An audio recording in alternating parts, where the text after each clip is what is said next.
সবচাইতে বেশি জান্নাতে প্রবেশ করাবে যে আমল, বিষ্ণু বললেন, এক হচ্ছে আল্লাহর ভয়, আরেক হচ্ছে সর্বোত্তম আচরণ। প্রিয় ভাইরা, ইসলামের মেজাজটাকে চিনে নেন, ইসলামের এসেন্সটাকে বুঝে নেন। আমরা ভালো আচরণকে গুরুত্ব দিতে চাই না। অনেক নামাজি লোক দেখবেন নামাজ পড়তে পড়তে কপালে কালো দাগ ফেলে দিচ্ছে, বাসায় বউয়ের সাথে খারাপ আচরণ করে, খিটখিটে মেজাজের, প্রতিবেশীর সাথে শুধু ঝগড়া, কলিগদের সাথে ঝগড়া, মারামারি, দুঃসম্পর্ক, এরকম আছে না? নাই বলেন, আছে না? কিন্তু নামাজি, অনেক বড় হাজি, একদিনও কোরআন তেলাওয়াত মিস হয় না।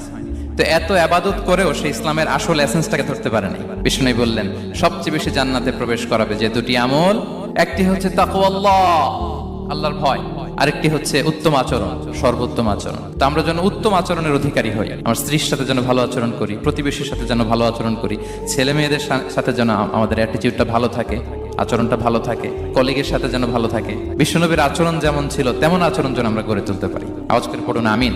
সুনানে আবু দাউদের এক